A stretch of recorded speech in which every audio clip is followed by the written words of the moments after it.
Ladies and gentlemen, I thank you very much for joining us, and I now give the floor to Secretary Rubio for his press statement. Well, Mr. Prime Minister, first of all, thank you for the very warm welcome. On Tuesday I completed my 9th week on the job, so I told you I'd be here early. I think that's pretty early, and I'm glad to be here so soon.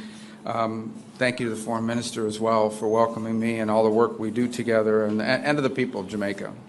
The ties, I would say, between the United States and Jamaica don't need to be explained. They're incredibly strong. And in particular, my home state of Florida, we were commenting close, 800,000 to 1 million Jamaican expatriates who call the United States home. And I asked, was it just in Florida? Because it's a very vibrant community that's contributed so much to the place that I've called home for so long. And so we have a shared history that's tied together by people. I also would say that some substantial percentage of Americans have traveled here at some point in their lives.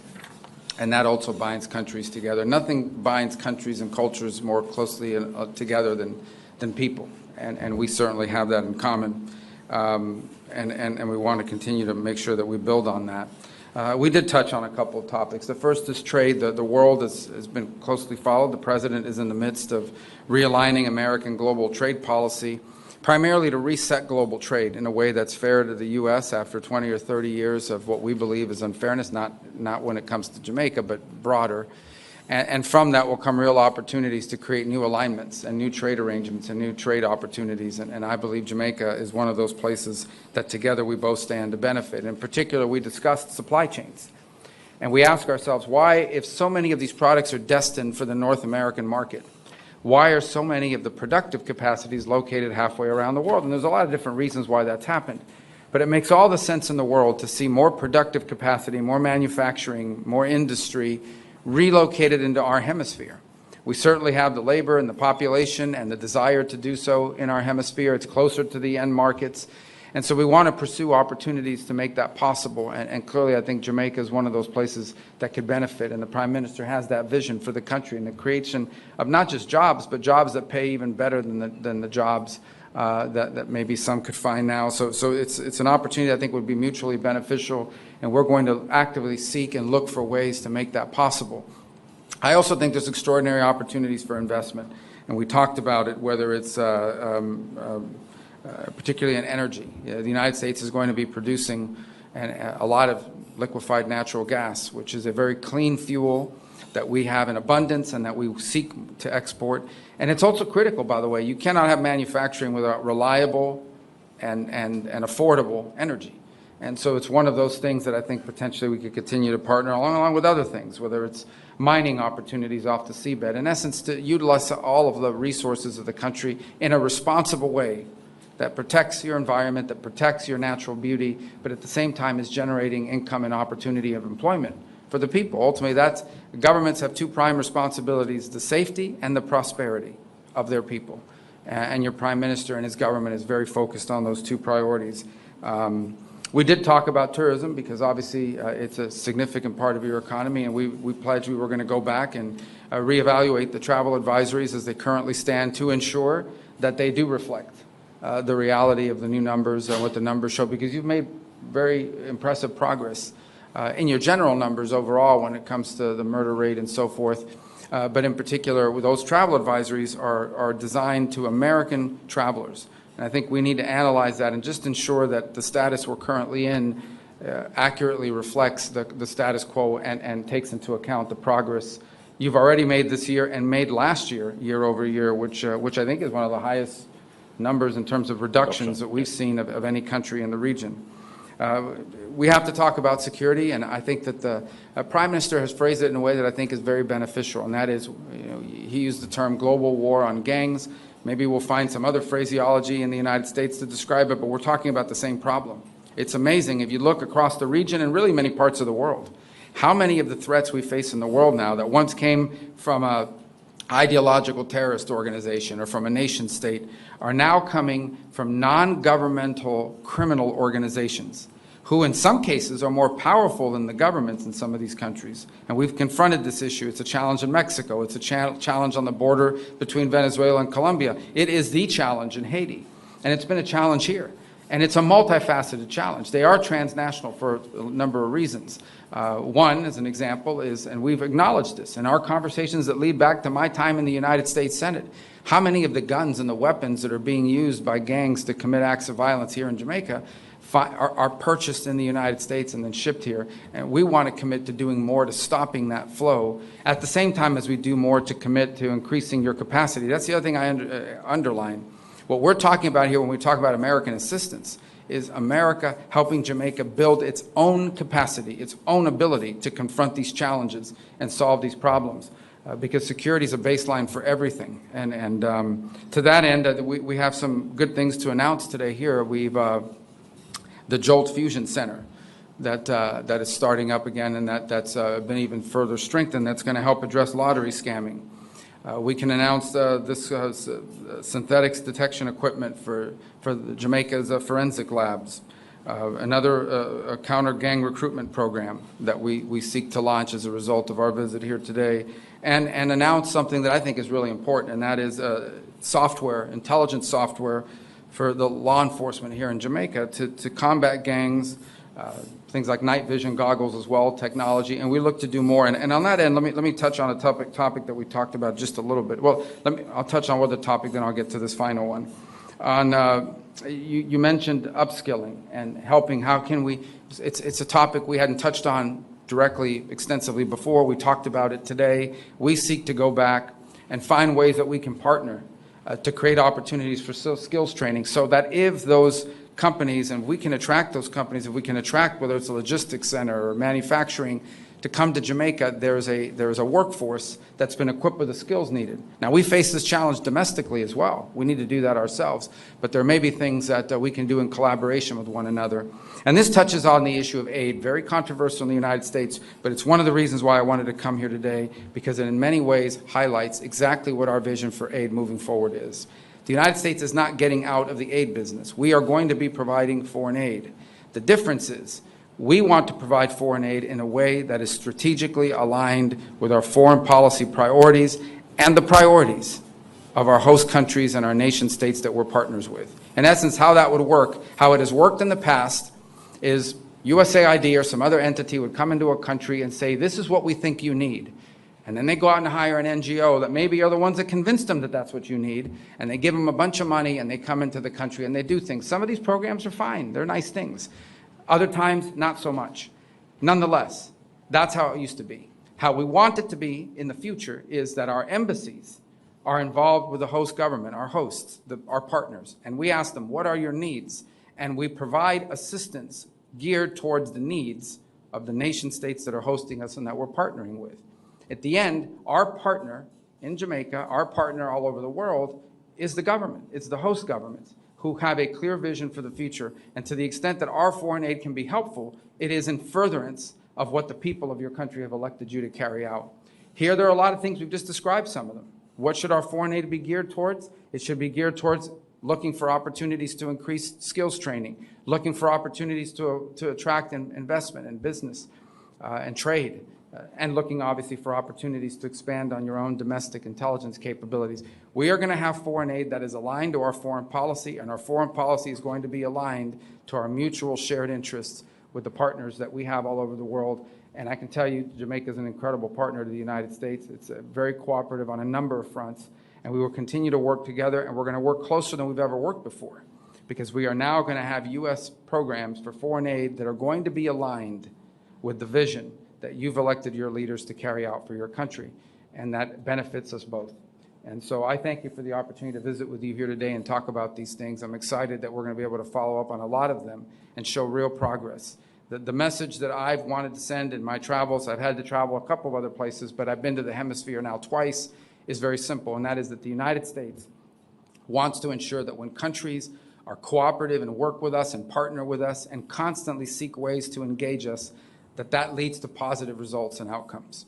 It's not, you can call it rewarding, but what it really means is it has to be a mutually beneficial relationship. And we want countries in the world, and we want countries in the region to identify being close to the United States as something that is beneficial and helpful to develop, helpful to grow, and frankly, helpful so that one day many countries can serve, and I think in Jamaica is already doing this, as a model of what other countries would seek to emulate, whether it's on security, on trade, on investment, on skills acquisition and improvement. These are the things that we want America's relationship with our partners to look like. And I can think of no better friend in the Caribbean and frankly in the Western Hemisphere than Jamaica and your government, Mr. Prime Minister. And so we thank you for this chance to visit with you so early. And as I joked a couple times, so I'll say it again, I think I told it to the cameras already, I wanted to come here early so when I come for the second and third time, they don't accuse me of only wanting to go to Jamaica. And but it in many ways it really truly feels like home and where I am in South Florida. And I thank you for your hospitality and this opportunity.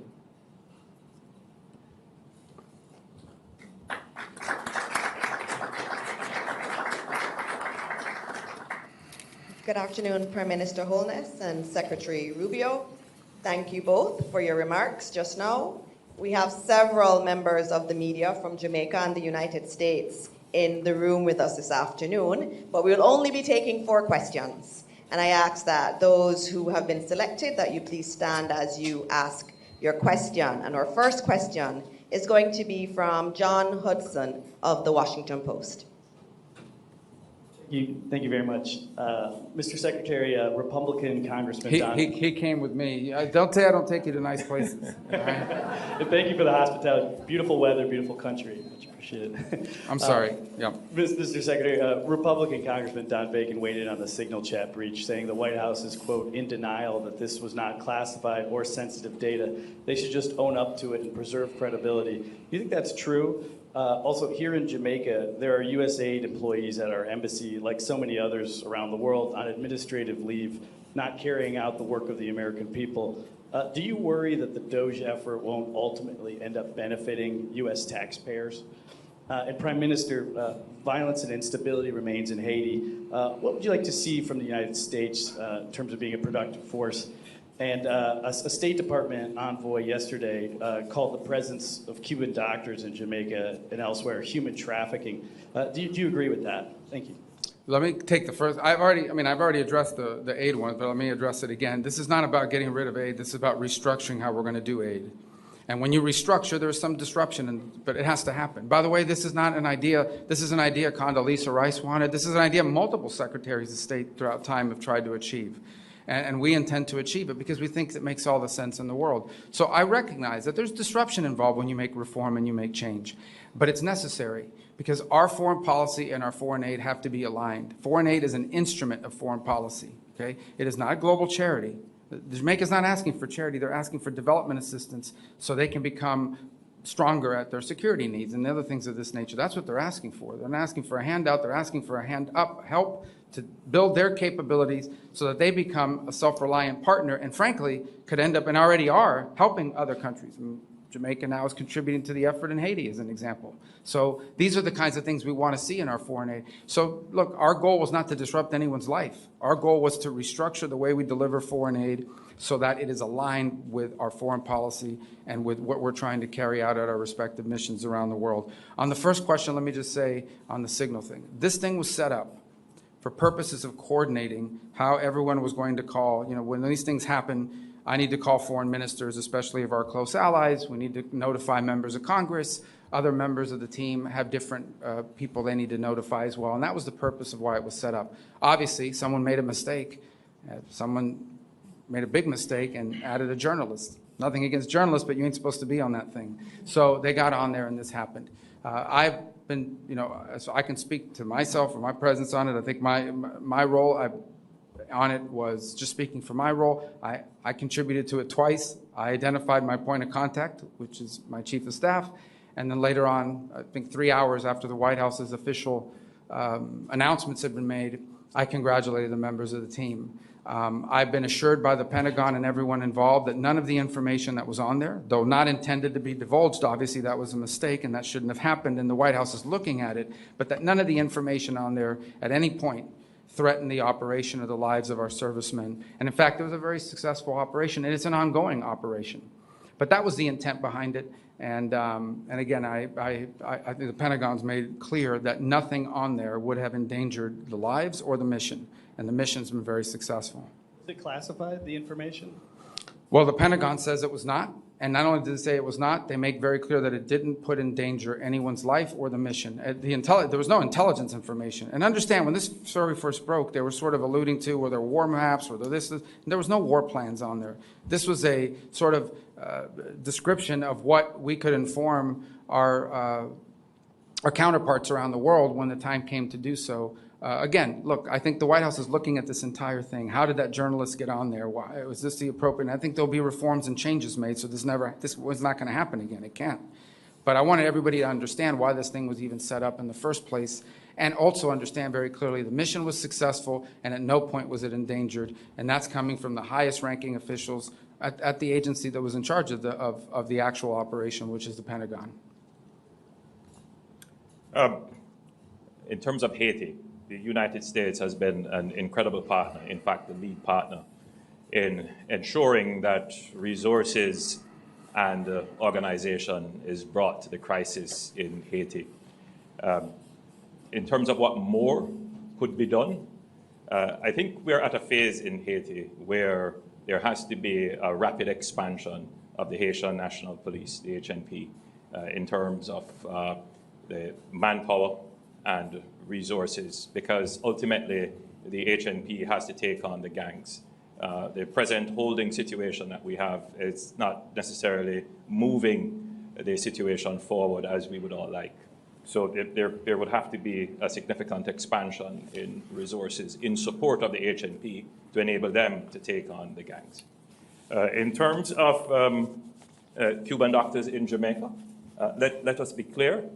The Cuban doctors in Jamaica have been incredibly helpful to us. Jamaica has a deficit in health personnel, primarily because many of our health personnel have migrated to other countries.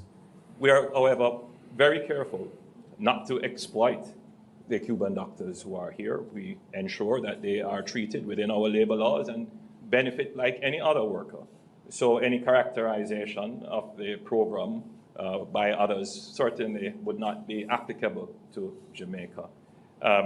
We are ensuring that our program complies with all the international laws and standards to which we are a party to. All right, our next question will come from Tana Thomas from Nationwide News Network. Please stand.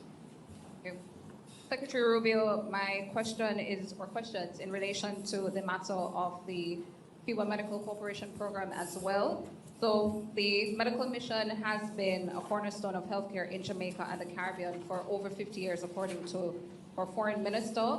How does the U.S. reconcile its stance on this program with the region's reliance on Cuban medical professionals, and what alternatives does it propose to ensure healthcare stability? Well, yeah, I think the first thing is to separate medical from the labor issues that we are pointing to. Okay, this is not about doctors. Okay, this is not about the provision of medical assistance. We have no problem with medical assistance. We have no problem with doctors. We have a problem, and I'm not speaking about Jamaica. We've discussed this today about, following international labor standards and the like, but I'm just talking about this program in general, how it's operated around the world. And how it's operated around the world is that basically the doctors are not paid. In many other parts of the world, the doctors are not paid. You pay the Cuban government. The Cuban government decides how much of anything to give them. They take away their passports. They basically operate as forced labor in many places. Now, there are places that have better labor standards. Perhaps Jamaica is one of those, and that's fine. But I'm describing generally what the program has been. It has operated in that way in many parts of the world and placed these people in tremendous danger. And so I think we can all agree that the trafficking in labor, be they doctors or farm workers, is not something that we would want to be supportive of, and we find that to be an egregious practice on the part of the Cuban regime. Now, every country operates their program differently. And obviously, because of our relationship with Jamaica, we're going to engage with them on that and talk about it further and have a better understanding. Perhaps none of this applies in the way it's handled here. But generally, that's the problem with the program. It's not that they're Cuban doctors. It's that the regime does not pay these doctors, takes away their passports, and basically it is, in many ways, forced labor. And that we cannot be in support of. Again, not speaking about here in particular, but in general about the program. Okay, our next question is going to come from Will Lowry from the National News. Thank you so much for taking my question, Mr. Secretary. I just want to circle back to John's question, the signal chat. Ah, the signal chat, yes. But of course, are you planning on making the Europeans pay for U.S. operations against the Houthis, given that their businesses seem to benefit more from opening up these shipping lanes, as discussed in that chat? And then moving to Russia, Ukraine, I was wondering if you could elaborate on the Black Sea ceasefire deal and how it's progressing. President Zelensky has already questioned Russia's seriousness, saying, quote, they are trying to distort agreements and in fact to see both our intermediaries. Yeah. So on the first question about, look, here's the problem, okay? These guys, these Houthis, these are pirates, okay? This is a band of, it's a gang, in essence. That's gotten control of a certain part, but these are a religious fanatic gang. And these guys have missiles, and they've launched 174 attacks against the U.S. Navy ships, 150-something attacks on commercial vessels. They are literally saying they've set up a toll system at the Red Sea. These ships can go, these ships cannot. They don't blow up the Chinese ships, they don't blow up somebody, but they blow up all the other ships. This is not sustainable. And so I think the point that I've made publicly is we are doing a great favor to the world. The United States is doing a great favor to the world, going after these guys' capability of doing this. How can we live in a world where a group like this has advanced weapons, okay, and can shut down a shipping lane and increase the cost of shipping that we're all paying for? Everything we buy, all the stuff is embedded in the cost and in the price of these things is how much it costs to ship it.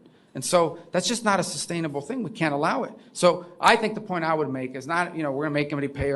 It's everybody should recognize we are doing the world a great favor going after these guys because this can't continue. This is unsustainable. What's next? Some gang's going to show up somewhere else and shut off another shipping lane. That's not practical. It cannot happen. So what was your first question? I was so fired up about that one that I forgot the other one.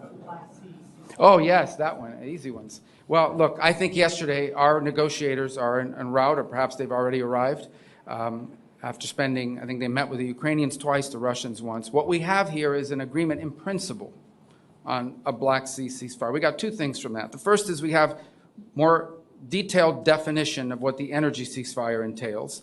And the second is the principle, concept of a Black Sea ceasefire. Obviously, after our meeting, as part of their release, the Russians detailed a number of conditions that they want to see met in order to do that. So we're going to evaluate that. Some of those conditions include sanctions that are not ours. They belong to the European Union.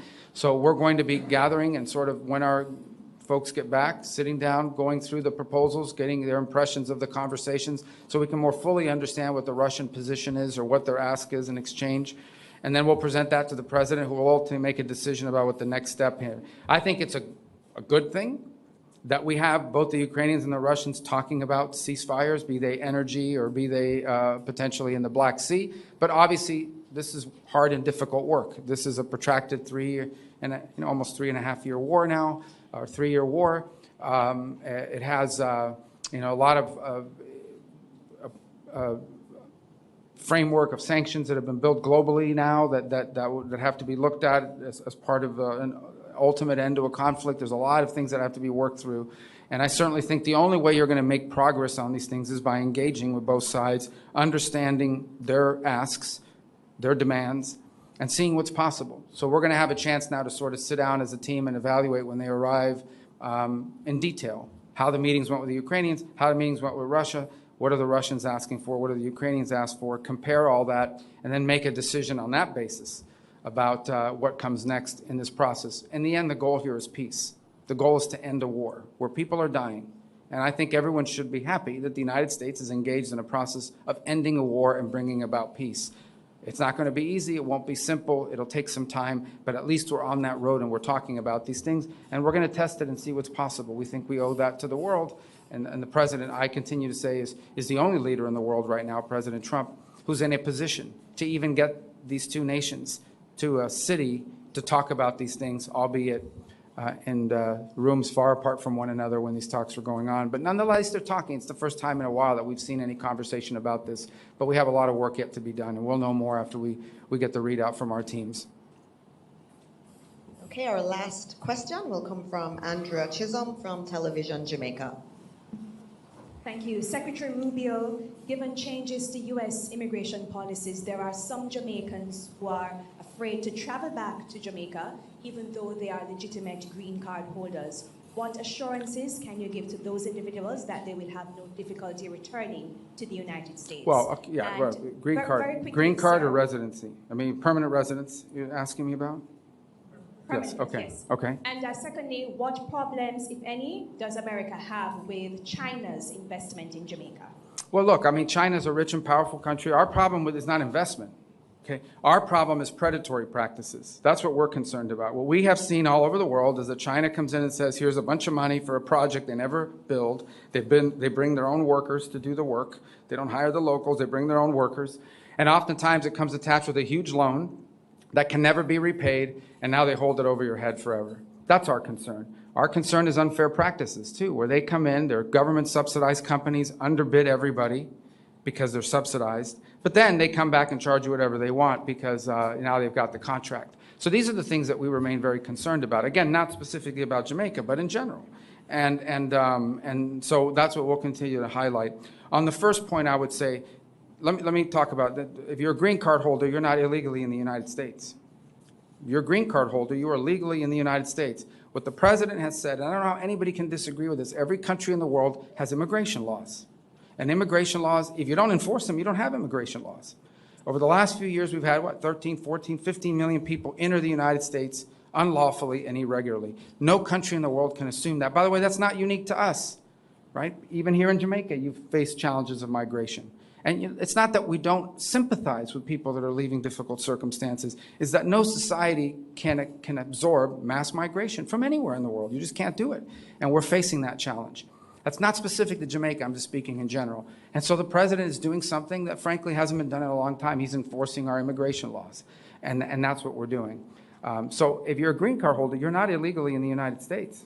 I think the challenge is for those who are illegally in the United States, we have to have immigration laws. They have to be followed. I mean, I don't know why that's an unreasonable demand. And frankly, I mean, Jamaica is not a major source of illegal migration, to be frank. It's not even in the top 10 or top 20, for that matter, I don't think.